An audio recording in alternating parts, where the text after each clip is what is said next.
It is, I believe the day is Tuesday. We got a package from Jegs in the mail. I came out here around 1 o'clock when I got up, and I threw an ultra belt on the Th400. Now, while I was waiting to order and waiting for it to get here, I watched a couple videos on how to put one on.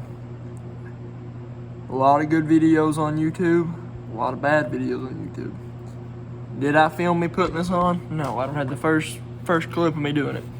But what I can do is I can do something that I didn't really get out of a lot of videos. Some of the questions that I had, that some of you might have about how I did the ultra belt. Number one, yes, I ended up with a gap. I ended up with about a, I'm gonna say a 3/8 gap. Alright. Don't hurt my feelings, so it shouldn't hurt yours. On mine. Yours, you can get it, if you want to get it where a sheet of paper won't fit between it, that's you. But this is how I did mine. Number two, I did not drill and tap out the ears to make it an 8-bolt case. My Turbo 400 is a 6-bolt, so it's got 6 bolts holding the ultra belt on. So if you're watching in my other videos, you've seen how the belt housing broke on mine. It broke almost pretty close to where you needed the belt housing cut out. Okay, I'm gonna flip the camera around.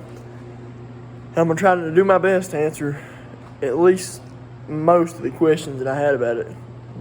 This is my first one that I did. The instructions that comes with the belt housing kit is absolute trash. You can't see any of the diagrams. It looks like they let a kindergartner draw it. Anyways, I'll show you what I'm dealing with here. Okay, so what I did is I bought the JW ultra belt.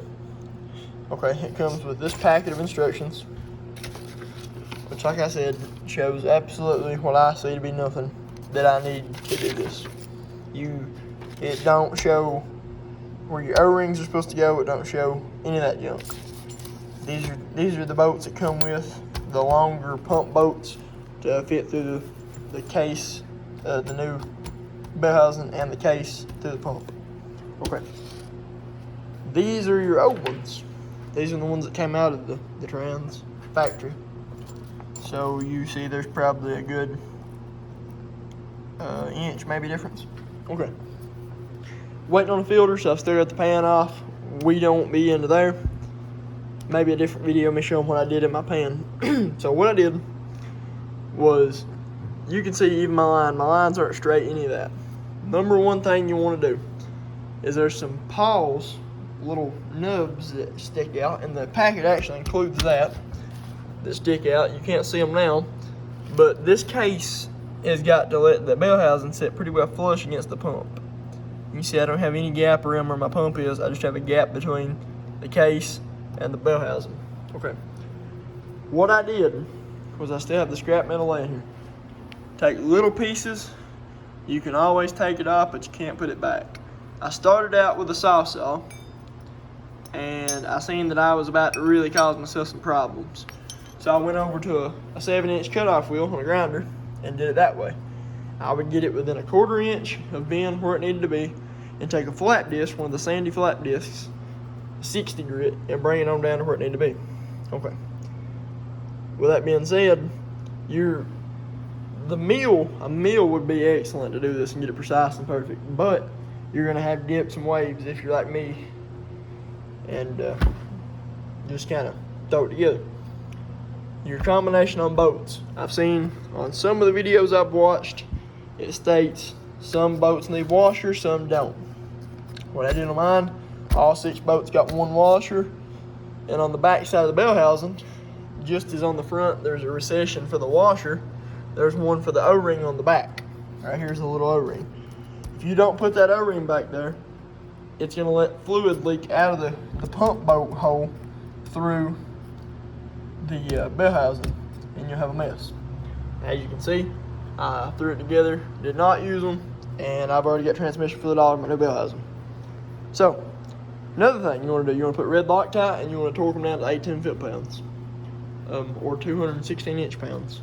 So, that's how I did that. I'd love to, if anybody had any questions or was watching some of the same videos I was confused or had any questions on maybe what you could do to not junk your case.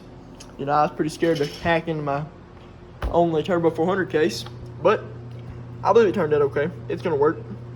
But if you have any questions, feel free to comment down below.